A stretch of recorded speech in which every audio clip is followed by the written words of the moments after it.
Now, lifeadministration.com presents the Life Administration Podcast. Here are your hosts, Leslie Loftus and Ryan Taylor. Hello, everybody, and welcome to the Life Administration Podcast. My name is Ryan Talon, and with me, as always, is Leslie Loftus. Hello, everybody. Hi, Les. Hi. What's going on? I don't know, but you sound okay? I mean, Ryan's been arguing with the soundboard for the past 10 minutes. Okay. I just wanted to add a simple de-esser after listening to last week. I wanted to add just a little bit of noise reduction in the high end from my audio files out there. Don't was speaking Greek to me, but okay. So that's what we were trying to do, and I think we're more successful. But then, like, the mics, one was hot, one was not hot, and the settings are different. Anyway, we're gonna fix it in post. It's not worth it. It's such an easy fix to do it after the fact. So that's Ryan's all that's battle going on. cry. Yeah, right. Right. And then every once in a while he calls me, because he post is usually on Mondays for him, and he calls me on Monday or Tuesday, and it's like, oh, that was awful. That was a rough one. Is my phone not muted? Oh no, that was my computer. My phone's muted, but I'm in trouble now. Oh, for crying out loud. There we go. Okay, it's muted now. Okay, wonderful. There we go. Sorry. All right, we're out of practice. We are out of practice. This is only our second week back. Yep. After all of the crazy. So if you listened to the last week's, nobody got sick, but we had various things come up that prevent, and then some of it was COVID scares. And so we needed to isolate from each other. And then there were things like Ryan's eye. My eye infection. I don't know if I talked about it last week. But no, you didn't. And it looks kind of like I don't see any sign of it anymore. Yeah, that's why I'm wearing glasses, is because I had a really bad eye infection in my left eye. My contact actually cut my eye. It's a long story. I have a weird astigmatism in the left eye, trying a bunch of different contacts. Number 6 was clearly not the one. So I still have some more, but I'll be out of glasses. I was actually going to do it today, but when I close my eyes and focus, I can still feel like the scab under my, okay. Oh, don't. And anyway, so he couldn't handle bright lights or anything. Just looking at the screen lights. We couldn't do any recording. This actually would have been death. Yes. Like this, like looking at, we've added 2 lights to help exposure stuff, and it would have been death. So I'm good. And my other thing is that, so we ran out of hair gel a couple days ago. And so my wife ordered hair gel. Okay. She orders me the purple Aussie, like from the 80s hair gel. And I'm using it. And it's like, this crunch. It's not very sticky on your hands, but it's very crunchy up here. But it's like, I feel like I'm doing a bad Conan O'Brien impression. Like, my hair is anyway, it needs to be cut, but holy cow. Like, we'll call you Ross Geller. Yeah. Right. Exactly. but with 80s Aussie hair product. Anyway, awesome. The episode is titled today, Party Time. This is a wishful thinking episode. We're hoping that during the holidays you can actually party some. So we're going to talk about being a good guest and being a good host. Like I said, it's positive thoughts. Hopefully you can get together, because I know everybody is different areas are starting to talk about pulling back again. In our own county judge, I think of the mayor of the county. It's like, oh yes, people try not to gather for Thanksgiving. Don't know how well that's going to go over, but anyhow. Yeah, I mean, even news stories today. It was basically, here's a bunch of ways that you can like Zoom, and the Zoom fatigue is strong with everyone right now. Yeah, so they were just and I still see some advantages of Zoom. Like, there's some things that I'm like, we should keep Zooming that. Yeah, like there's no reason that class of stuff needs to go back to regular face to face. But at this point, if I have one more Zoom meeting, I don't know about you, or no. I think the thing about it too is like just that little bit of latency too makes it hard to communicate naturally when you're doing a group on group. Listen, you got to do what works for you. Like, I'm not, I'm not saying, Zoom is bad, get together. Like, that's not what I'm saying. Absolutely. What I am saying is that, like, be prepared for speaking in turns almost is what you have to do. So, like, Leslie, you'll really excel at that. Oh, shut up. No, that was sarcasm. Yep. Oh, and when he was doing his sound test just a minute ago. So usually he has his Princess Leia headphones on. Yeah. So I don't hear the fact that there's a 2-second delay. So he says something as a sound check and then it comes back, right? I didn't know. So it was just echo and driving me. I actually thought you were going to lose your mind there for a second. Yeah. It was like 5 minutes of the same thing. Oh. Yeah. A lot of S's. Yeah. Lots of S's and lots of echo. Yeah. Okay. But we got that sorted. But yes, Zooms are hard because, and also your microphones kick off. Yes. So if you start talking, your microphone will kick off and then you can't hear what other people are saying. So it can become a mess, but we've all figured that out now. Yeah. We all kind of know the Zoom. We hope so at this point. But anyway, we're going to talk about party time. Parties. And like you said, it's wishful thinking, but really the idea is just having some hot tips, some pro tips, if you were, about being a good guest and being a good host. Like pretty simple and fun and lighthearted episode, which is what we could use right now. I hope so. Yeah. All right. Okay. Anyway. Take it away. All right. So first of all, for being a good guest, the biggest one is RSVPs, which of course means respondez-vous, s'il vous plaît. So please respond. That's French. Yes. It is French. I bet you people didn't know that. Actually, it's one of those things that it's like, oh gosh, I didn't know, but yes. Yep. Uh-huh. Mm-hmm. It's a French phrase, and then it became, so now you stick it at the bottom of the invites, and now most people respond by email or text or, less on a phone call and certainly not on a handwritten letter. But anyway, so etiquette does change over time, but what hasn't changed is that when you get invited somewhere, you need to RSVP. Yes. Right. There are lots of rules surrounding RSVPs. Okay. So for instance, if, I'll just use it. I throw lots of parties. Or I did once upon a time. Anyway, if I'm throwing a buffet party, an open house where, the house is open for 2 or 3 hours and food is all laid out on the table, I need RSVPs to give me a general count of how many people are going to be in and out and maybe how many kids and versus adults kind of thing. But, if somebody's off here that, if I don't hear from 10% of the people, it's not a disaster because I kind of clued that in my math. Right. Mm-hmm. And it also doesn't matter whether or not you are it's an open house. I've got my house open from, 3 to 6. So you just come by, and if you can only come by for 50, so RSVPs aren't as essential. You certainly don't need more of the details. Also, if you need to change it. So, I didn't think I could make it, but oh gosh, it turns out I can. That, the business meeting that I thought I was going to have, that just got canceled, but the event is only a week away. Yes, you can probably, especially for something like an open house or a buffet kind of event, you can ask the hostess, my plans changed. Is it all right if I still come? Same thing on the other side of my plans have changed, unfortunately, and I'm not able to make it anymore. These are polite to say, okay, for those more open events, it's not a big deal. For something like a seated dinner, it's essential. If it's essential for time, because, dinner is going to be served at 7:15 or whatever. And that means that everybody's needs to be seated at the table at 7:15. So you need to be precise on time. You need to be precise on if you're coming. So depending on the event, it makes the RSVP a little bit more essential and a little bit more solid. Yeah. Right.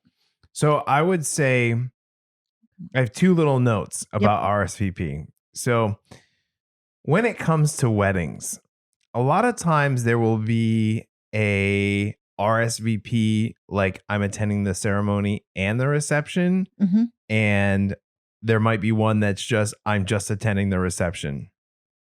I think it's poor taste just to attend the reception.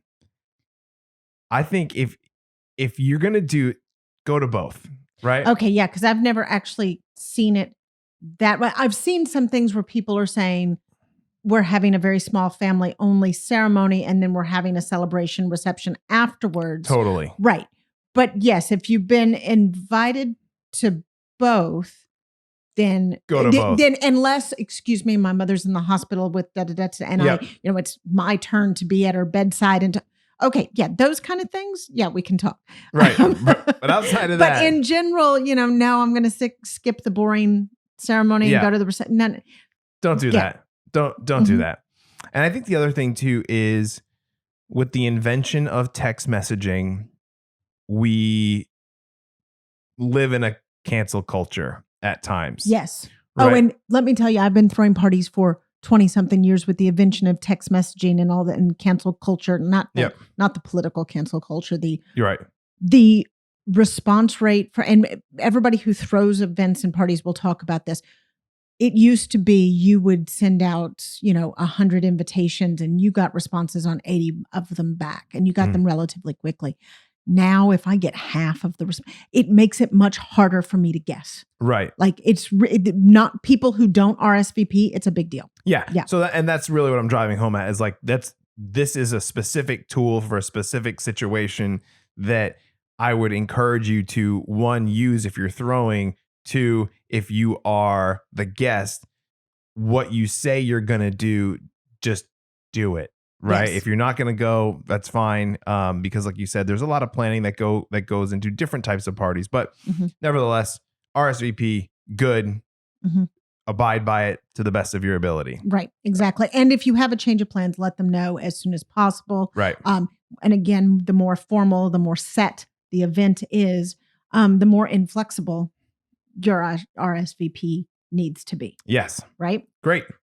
Okay. Cool. So also when you do your RSVP, and by the way, RSVP in the way that the invitation was sent to you. So if you get a paperless post or an Evite invitation, RSVP on through that mode. Okay. Don't send your girlfriend a text saying, "Oh yeah, I'm going to be at that there. party." Yeah, exactly. Unless the invitation specifies, say, email me or text me or call me at this number, use the mode that you got the invitation by. And so if it is a paperless post invite, use the paperless post responder. Yes. Critical to being a good guest. Yes. Yes. So it makes it basically what the hostess wants or the host wants is a list all in one place. Yeah. Like if I start having to pull from, I saw you at the grocery store and then I have to remember who I saw at the grocery store and who I saw at church. Well, so-and-so said they were coming but then it gets confusing quickly. So use the method that the invitation was sent to you, use that method to reply. And so for instance, if you get, then it's usually wedding invitations these days, but they come in the mail and then they have the little reply card, so send that back. Again, don't send your friend an email saying, "Oh yeah, of course I'm coming to your wedding." If it doesn't come back in the little reply card, it might get missed. Right. Definitely. Okay. When you send an RSVP, also send the host any limitations that you have. For instance, I'm going to have knee surgery the week before, and so I'm going to be on crutches and your apartment's a 4th story walk up, whatever it is. So hold on. Then dietary ones are the typical ones. Okay. Yeah. I'm vegetarian. I'm vegan. Okay. You can give the host all of those things. Okay. And we're going to get to the host obligations in the next segment. But you should expect some reasonable accommodations for this stuff to the extent that they don't have to change their events. So let's say I'm having a dinner party. It is relatively easy for me, and certainly my guests should expect, if they are vegetarian, that I have a vegetarian option for them that is beyond maybe just the salad. Tofu burger. Yeah. Right. When I'm planning, and these days, anybody who plans a lot of parties and stuff will immediately think through, okay, what do I have for any vegans or any vegetarians that are coming to the party? What options do I have for them to eat? But at the same time, I've also don't expect the party format to change for you. So you're going to an Oktoberfest beer and sausages and you're a vegetarian. Oh gosh, can you not serve sausages? No, that's not the event. Tofu sausages. You can reasonably expect your host to have provided something that you can eat that's not sausage, but you can't expect that your host, accommodates you completely by changing their event. Right. So we get into a little bit of a balance here. And strangely, this needs to be covered and it's usually on the diet things, but I've actually had situations where people have expected the entire menu of the event to change based upon their dietary preferences. That's a them problem. Yeah, exactly. That's not a good attendee kind of thing. No. Right. Yeah. And then I've had other ones that have done great. Like, so a couple of times I've had friends that have been on very strict diets or whatever, but they still want to come to the party. So one of them in particular would bring little Ziploc bag. She'd bring her own stuff. Yeah. And so like, this is what she can eat. She can have the drink or what I like. It's Whole30 kind of stuff. And she would make sure she could nibble her own thing. But that's specifically because she was under such a strict diet at the time. And okay, fine. Because she's lovely to have around and we were just socializing anyway. So it's great. Yeah. So if you have severe restrictions like that, then kind of, do for yourself, make your own accommodations. And that's, And I think as the host, you're good with that, right? Like if you're being the host, don't be insulted because that person wants to attend the event and hang out and spend time with you. Like, remember that part of it, right? Not the part of, I can't believe they're bringing their own Ziploc bags and their Tupperware and all that sort of right. Who cares, man? Exactly. Let's just be together and have a good time. Exactly. For sure. And that's one of our closing thoughts is to not sweat. We don't like to sweat the small stuff. No, exactly. We sure don't. All right. The gift conundrum. Okay. I've actually seen this starting to come up in different etiquette catalogs. Listen to me, etiquette books and etiquette manuals. Okay. The hostess gift conundrum. Typically when somebody is hosting an event in their house, guests will bring kind of a little offering, so flowers or a bottle of wine okay. I can't wait to see where this is going. Oh, because for me, and I'm sure for other people too, you go, hey, you know what? We're going to bring some wine. Right.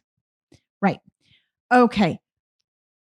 One, I have a problem with gratitude things that are about showing gratitude and not actually gratitude.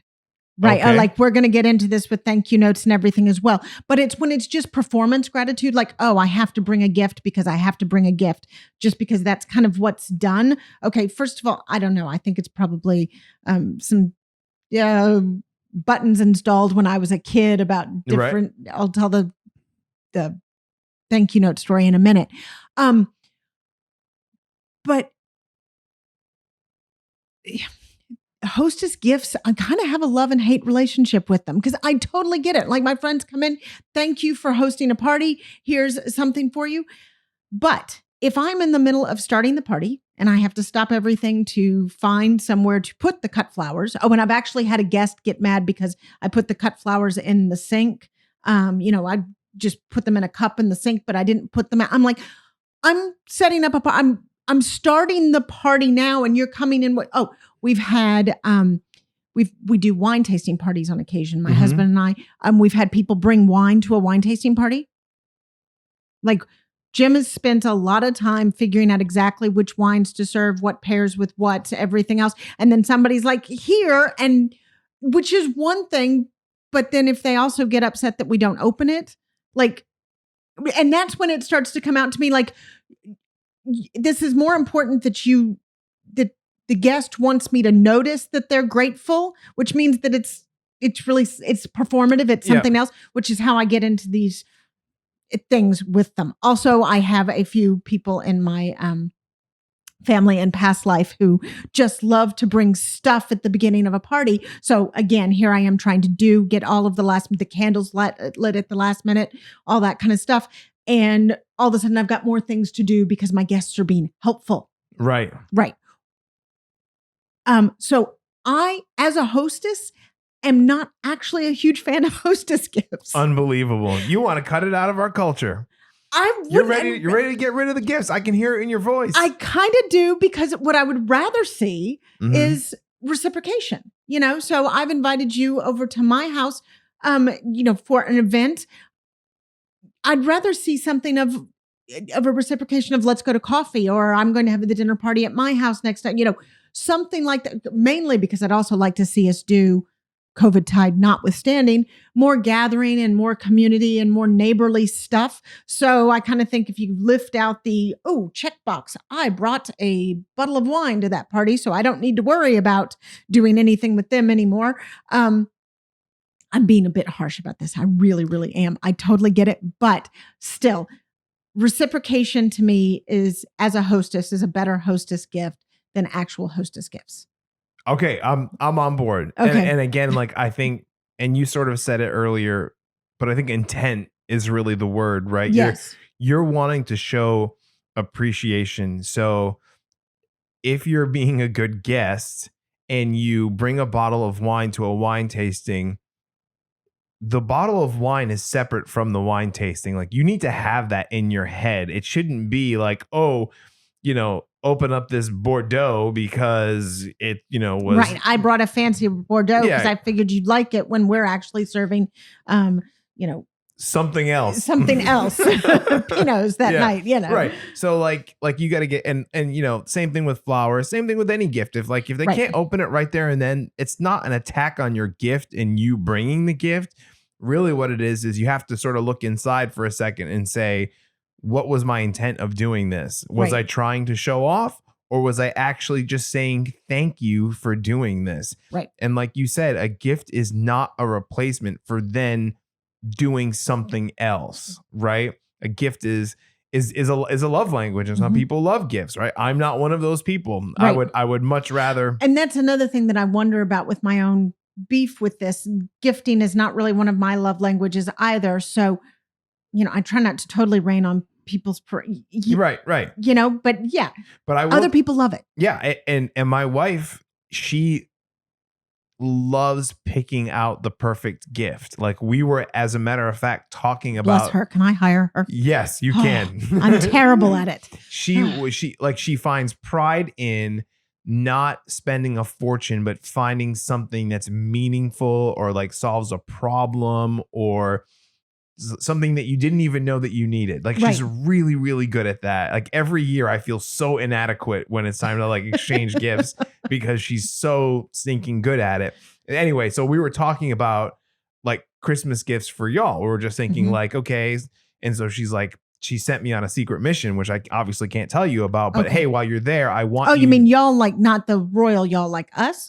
You got, man. Yeah, right. So yeah.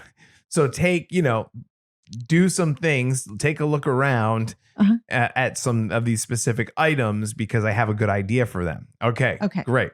So like that's a cool thing to do. It's a totally good, and I'm jealous. Yeah. I am jealous, and this is another reason why I might have a little bit of a issue with gifts because I'm not good at them. Yeah. I'm not good at them. Yeah, me neither. I can host a party. I can host a party like this, picking out gifts. I'm pretty lame. Yeah. So to summarize that, your gifts, they need to come from the heart, and you need to not be outcome dependent with what the host or hostess does with the gift immediately. Right. Like relax. Right. Okay. All right. Right. Cool. And then also think through what the event is, back to the wine for a wine tasting party. They don't need wine. They definitely don't need wine for that party. No. They don't. So kind of think through, candles make a good one. Yeah. Honestly. Yeah. Because you don't have to unpack anything. You don't have to ooh, here it is. Yes, here it is. And smell it, bang, done. Smell it, bang, done. And you can use it later. Yeah. So those are great. There's all sorts of interesting things like that. And if I can find a good link with some suggestions, maybe I'll stick it down below the show notes. But anyhow, that's my 2 cents. We'll get into that a little bit more when we get to thank you notes on the other side. Okay. Yes. Before the party communications. Yes. Okay. Find out the things that you need to know about, say, how to drive there, how to park. Hey, it's a birthday party. Are we supposed to bring gifts? Like, so for instance, if I'm throwing a birthday party for one of my crew, I'm like, no gifts, please. Because, well, frankly, my kids have a ton of stuff and, Jim and I, whatever. But, sometimes you don't have that information on the invitation, which we'll get to that on the hostess side in a second. So ask beforehand, because what is a little bit stressful on the host side is I'm doing the day of stuff and everybody's texting me about, oh yeah, what are the directions? If you don't have that information, it will help your hostess out if you kind of get through those questions earlier on. Is it okay if I'm 30 minutes late? Oh, absolutely. Oh, shoot, we're actually serving a dinner, but that means you can just join us for the second course. Like there's all sorts of stuff that can be easily handled a week or 3 days out that are not a nightmare, but are stressful the day of. I think that a lot of times guests to an event feel bad about asking questions. Right. This just happened to Lauren recently where she got invited to an event and then there was just not really any sort of detail with it. Mm-hmm. And she asked 2 questions and she probably had 5. And this is like a week before the thing is going to be taking place, right? So timing is not an issue here. But because of the answers that she was getting, she didn't feel like she could keep asking questions. And here's the thing, right? And I've talked about this before. Lauren has like some major anxiety. Mm-hmm. And so if she's a detail-oriented person, if you don't kind of spell out the road trip of how this is where we're going to go, this is where we're going to stop, this is where we're going to eat, this is how it's all going to look, she kind of like builds the worst case scenario up in her mind. She must not be telling me because she's angry with me for asking. Right. Exactly. And so like, that's not a thing, or at least it shouldn't be. For like, it sometimes is a thing, but it usually, if it's a thing, it's something usually within families or really, really, really close friends. And right. Like it's a habit thing. It's not the first time the thing comes up. Yeah, but this was like a brand new adventure, and like so she had questions. So I would encourage you with time, right, with an ample amount of lead time. If you have questions, get them all out there as quickly as you can, just so the host can then answer the questions. Right. Okay. And also, as a host, I will say, certainly I warn all my family and everything, and they now are down with the drill. On game day, as it were, I get short. I just give, kind of one word answers. We talked about this. No. Yeah. Oh, did we talk about it last time? I can't. Oh, we did. And Ogre Mom. It's not full Ogre Mom. Ogre Mom is something else. But, I get a little short. And so the same thing, even if I'm trying to be polite to my guests, but if it's 30 minutes before the start and I'm getting inundated with text. Now, we are going to get to this in a second because it's probably if I'm getting inundated with text 30 minutes before, either something's gone wrong, like a major rainstorm in Houston. This has happened before.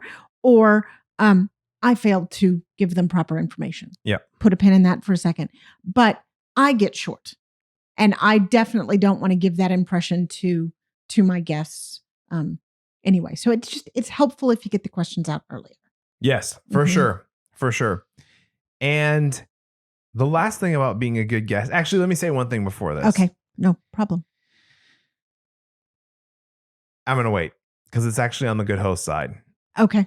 I know this episode was a little hard for me to separate out because there's so much on the other side. No, I'm just going to say this is what the good host. I'm just going to say it because I think it's more on the guest. So I don't like it when people, all right, if you don't show up late, okay?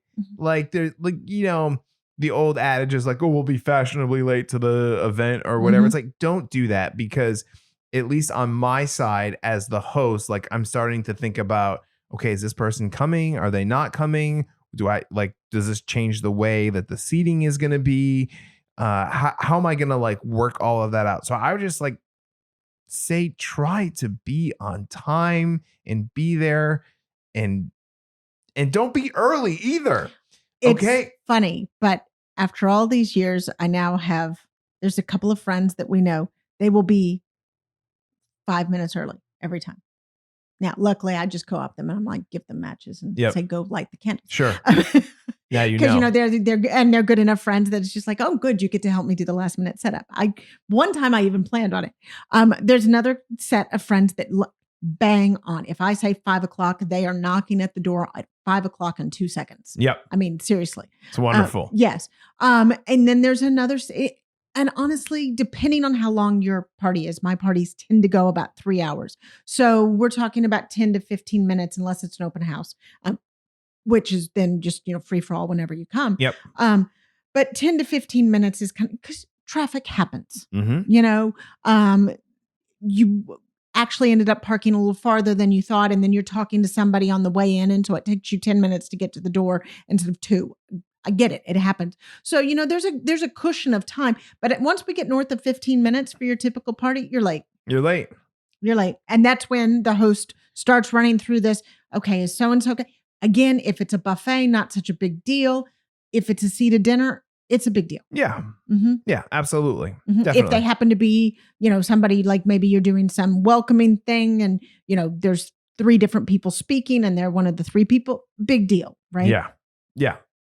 Think through those things. So after the party, a note about thank you notes. That's all you have. And you got a loaded gun here. I want to hear what we got. Yes.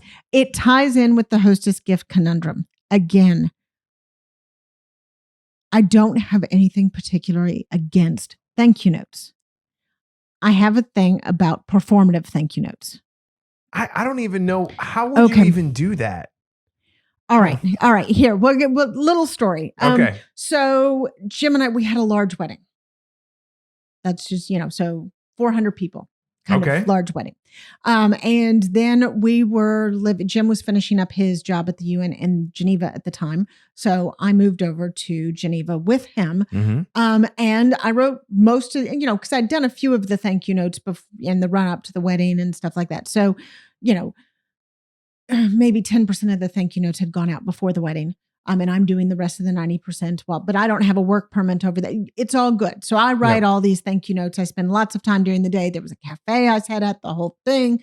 It was sipping coffee in Geneva off the lake. Writing thank you notes. Yeah. With the exception of the hand cramp. Who else is jealous? Yes, exactly. It was pretty nice. Did you just hit me with the hand cramp in Geneva? With the exception of the hand cramp. Get out. Pretty nice. I know.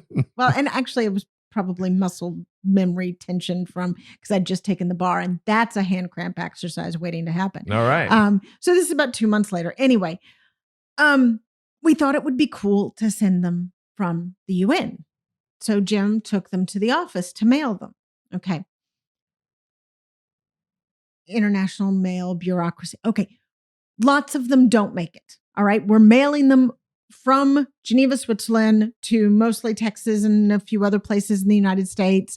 And so some of them don't make it. Well, and certainly some of them don't make it for like a while. You know, this is 20 years ago, right? So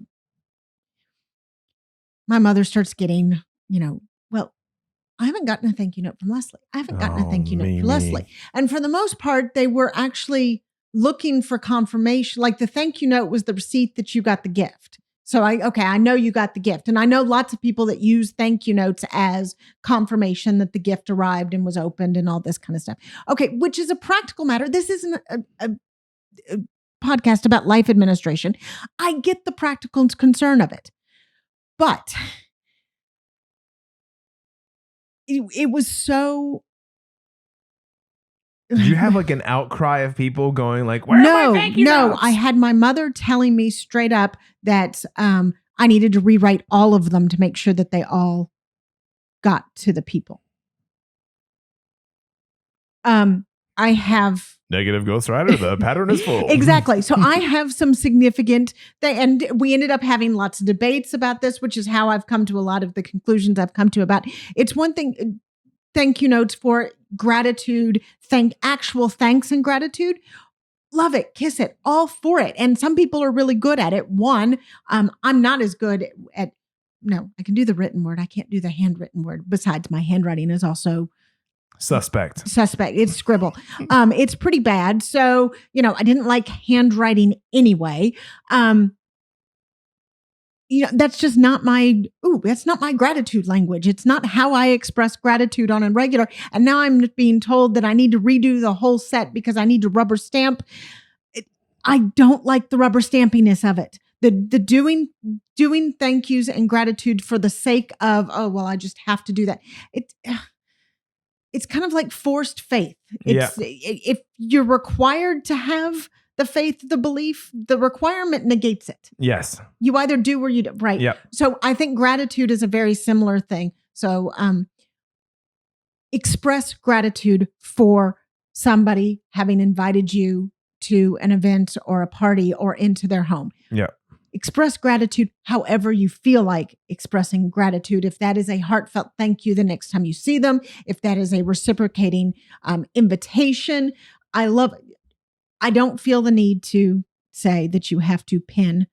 That's going to put me in a lot of hot water with some etiquette mavens. I can tell you this. So, last Christmas, my grandmother sent like a sizable chunk of money for Lauren and I to spend on Hallie, right? My grandmother, she's in like assisted living in Rhode Island, and so I did write her this really like nice note. And then I called her after just because, like, again, to say thank you. And she cared zero about the note. She just wanted to talk to her grandson for half an hour. Absolutely. Okay. Absolutely. And I could express much more fluently how thankful and appreciative we were, except all she wanted to do was spend time. Right. And this again is sort of knowing your audience. Yes. Right. And knowing and that it's not a one size fits all. In these things, authenticity counts more than anything else. Actual gratitude is the goal. Yeah. Right. Exactly. So that's my note on when I saw you say that and you were talking. I was like, yeah, I actually remember this happening, and I went through this labor of writing it. And it wasn't forced. It was, but like, at 80 something years old, she didn't care about that. Right. She wants to talk to her grandson. So that's what happened. And it was really good. So in any case, let's skip forward to being a good host. And I think thankfully this, again, as we do talk about a lot of times in these episodes, mindset is key here. Absolutely. Right. Mindset is key. So with that, I'll let you take it away. Right. So obviously there's going to be a lot of corollary things to this. So being a good guest, being a good host. But one of them we just talked about above was, get your questions out of the way beforehand. Okay. You know what? As a good host, anticipate the questions and get them out to your guests with the invitation. Are they going to need to drive? Where are they going to park? The obvious stuff is date, time, and location. And I have, in fact, sent nice invitations out before without putting on the location. That's just, but part of you, I think, actually for me, it was just a plain old omission. But if you're sending something to your friends about, hey, poker night at the house or whatever, or not, you don't say at the house, but you're thinking poker night at the house and you just send out something poker night. Okay. Yeah. For a small group of close friends, you can kind of assume that they would think that it's at the house, but dude, it needs to be on the invitation. Yeah. This is where poker is going to be. Yes. The main one that I always forget, dress. People want to know, is this casual? Is this fancy dress? Is this costumes? Am I going to need to travel? Is there a gate? You live in an apartment complex. Is there a gate code that you need to come in? Is there, okay, get there and, call my number or use the apartment number. The more information you stick on the invite, whether it's just an email that you're sending out to a group of friends for a short dinner party, or it's a paperless post invite that you are sending out for a more formalized affair. And there's a notes section on Evite, paperless post, all of those apps. There's an additional guest information where they can send, you can ask specific questions, how many children are in your party, etc. Use all of that. Obviously, if you're sending really formal invitations for a wedding or an anniversary party or something like that, you can put an enclosure in that, okay, here are the extra details. If you're doing a wedding, put a map in. Yes, everybody can now pick up their phone and Google or map wherever something is, but the more information you provide, the more you save everybody down the line. 10-second commercial break. 10-second commercial break. Go for it. Put the code on the invitation. Of all of the things that you just said, to me, the thing that matters the most is the code. Because if I pull up to the gate and I don't have the code and I'm searching through the directory and that line of people is behind me, and God forbid there is not a turnaround or something like that where I'm stuck, right? That will put me in such an off mood, because I feel like to say nothing for the people lining up and queuing up behind you who are like, dude, and then somebody will get frustrated and come punch in the code.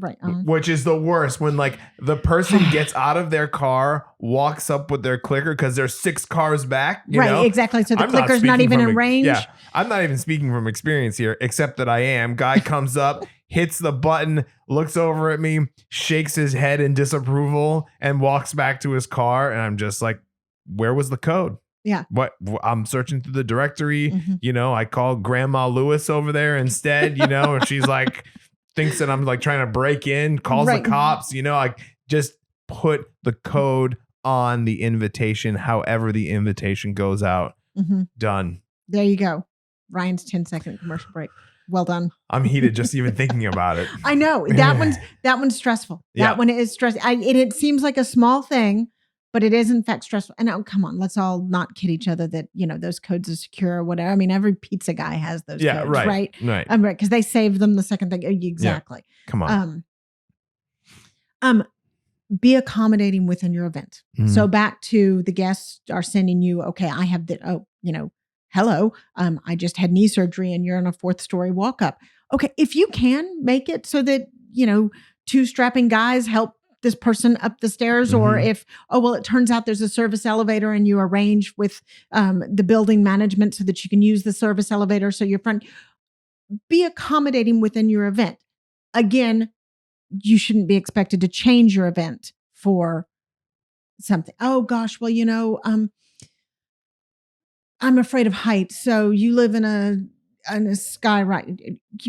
I'm saying this stuff and y'all are, Ryan might be looking at me like crazy. I'm being a little bit exaggerating, but people do sometimes come up with these expectations.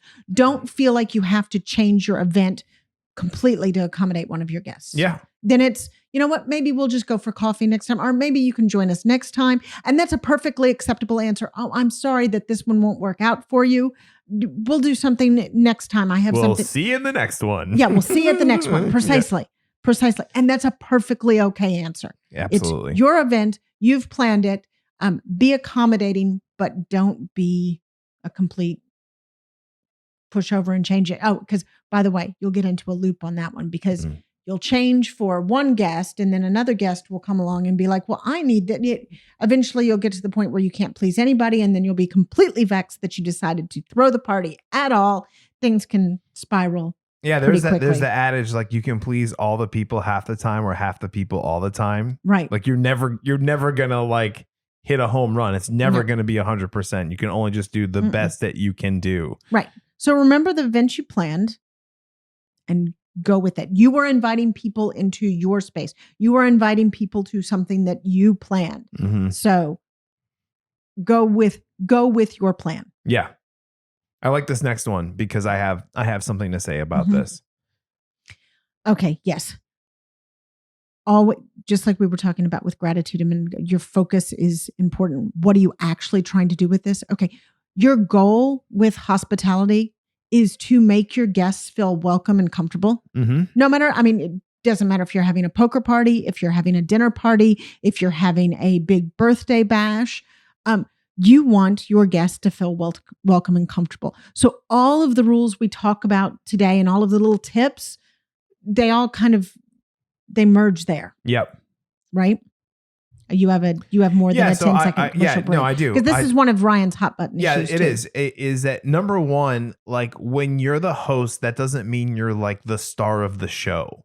Right. So this isn't about like trying to draw attention to yourself or listen, a good host is a great connector of people. And at the end of the day, I think what you want to do is find people that you can connect together. What you're trying to do, in my opinion, is like why are you, okay, let's back up for a second.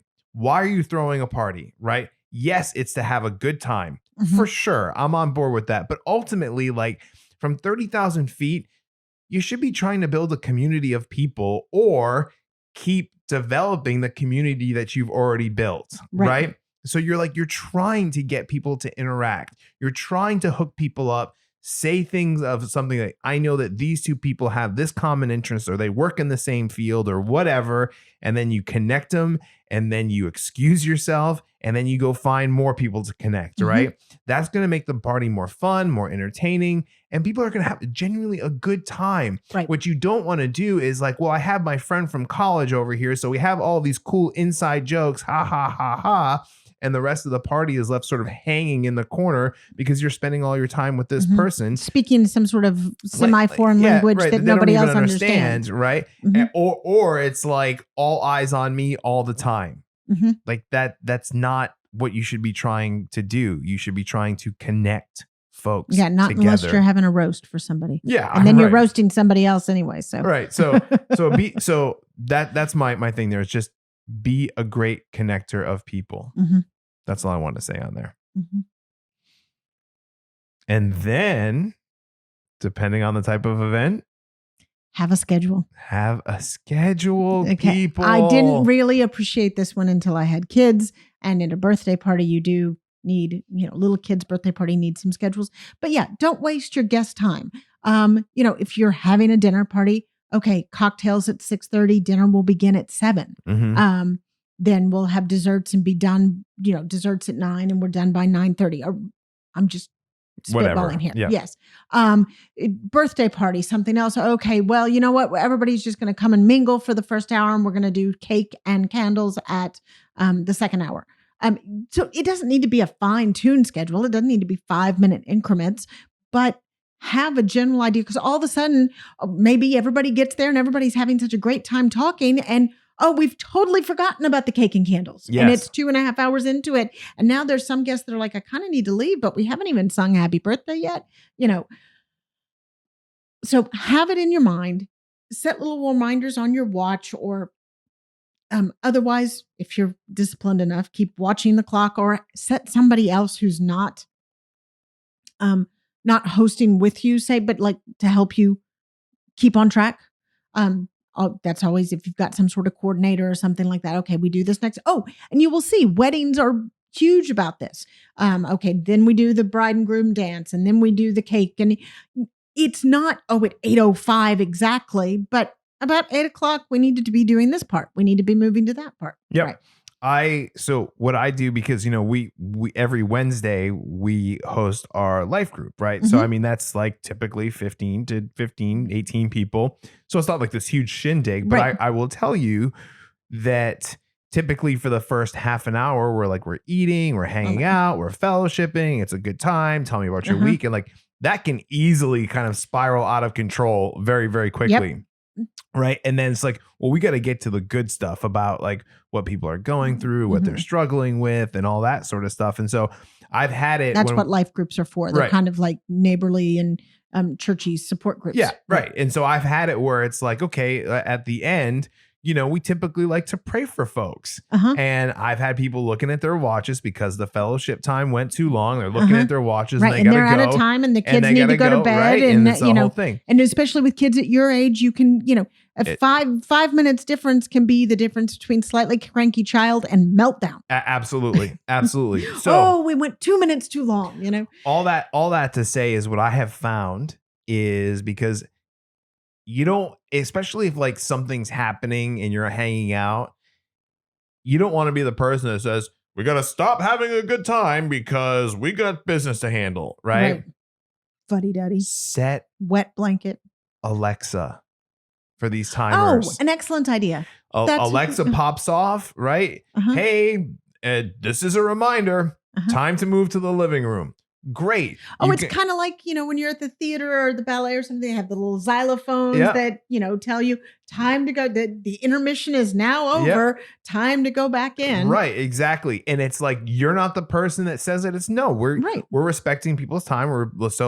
Let's wrap this up and like, let's move our chairs and let's do the whole thing. And anyway, so I think, for parties and things like that, doing something like that where you don't have to watch the clock, so you can actually be tuned in. Because it's really easy to miss. It really is. And also, like, if you're watching the clock a lot, that probably means that you're not totally tuned into the person that you're trying to connect with, which means you're not being a great connector of people. You're being a great watcher of the clock, right? Right. So that's my 2 cents there. Mhm.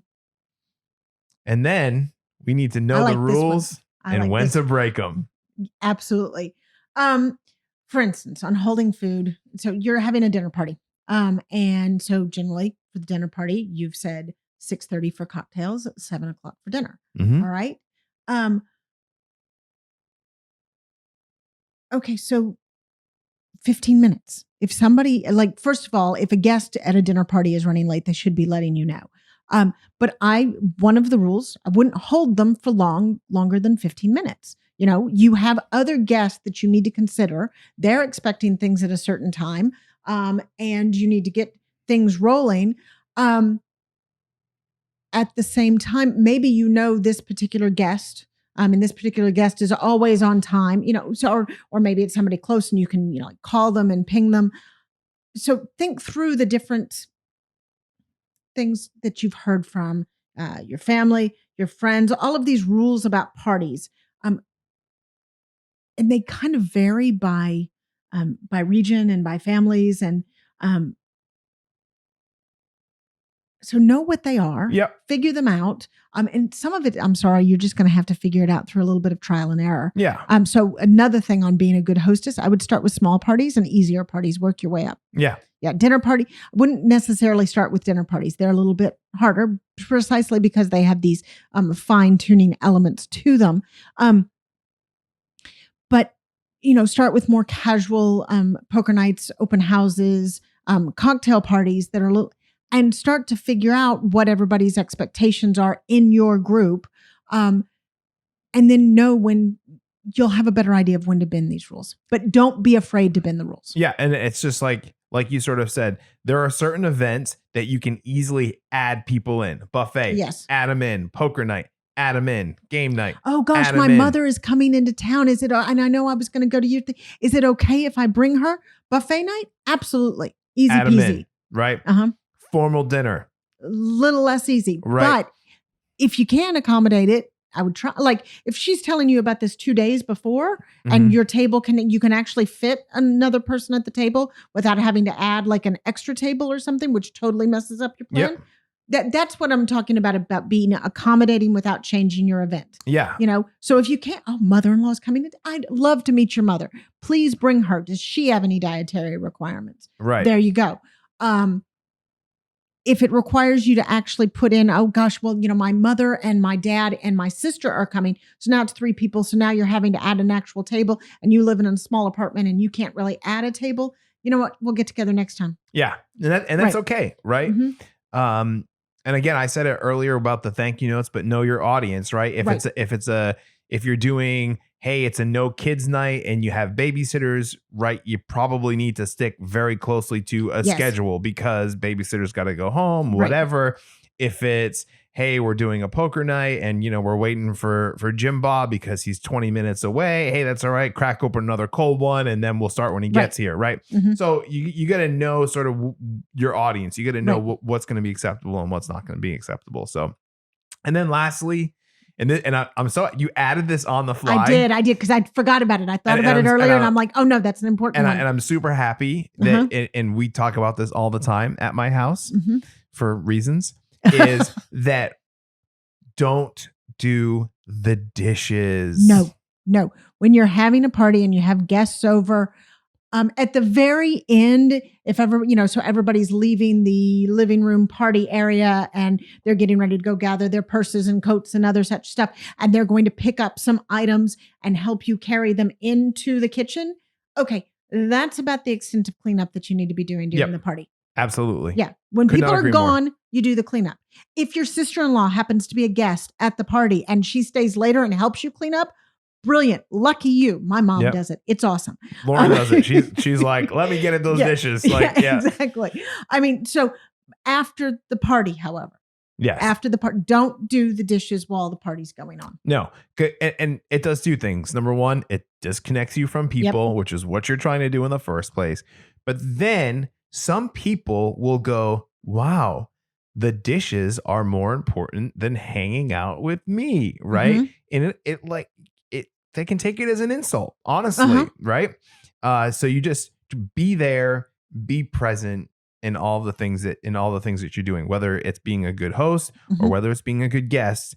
Your job is to be present and to contribute to the Mhm. party in a way that makes it fun and enjoyable for the keyword everyone. Yes. Everyone. Any closing thoughts? Again, like we say in most things, worry about the details, but don't sweat them. Yep. I like the details are part of life administration. The details are important. That's why we have an entire podcast talking about some of these life details. In the grand scheme of things, they're not the end goal. They're not the big deal. Don't sweat the details Yep. And too much. yeah, I agree. And it's less about the event. It's more about the people. Yes. That's my sort of closing thought. Mhm. Okay. If you've enjoyed And this we're hoping that you can get together. And I'm sorry, I killed his vibe. All right, whatever. You go, roll with it. If you enjoyed this podcast, please give us a 5-star rating on wherever platform you're listening to. Lord knows, I feel like they're like multiplying by the day They at do this seem point. to multiply. Oh my goodness. If you're watching us on YouTube, please leave a comment, smash that subscribe button, give us the old thumbs up. And just really quickly before we end, we did make a quick decision. A little programming note is that we were going to start our stream. I guess when you're listening to this would be last Thursday, but then we thought, well, it doesn't really make a whole lot of sense to start streaming, then Thanksgiving to take a break, and then kind of kick it up again. Right. So when you're listening to this, the first stream will be this Thursday. We'll send out a quick little note on the podcast feed and on the YouTube feed as well to tell you exactly what time that's going to be at, so you guys know when to tune in. But other than that, you can catch me on Twitter at Ryan Tailon, RyanTailon. I am Leslie Loftus TX on Twitter, and Leslie at Life Administration. Awesome. And I hear a son coming in calling my name. All right. Yep. There Time we go. to do some life administration. Yes, time to do some life administration. Thanks for joining, guys. We will see you in the next one. Be a great connector of people. Bye.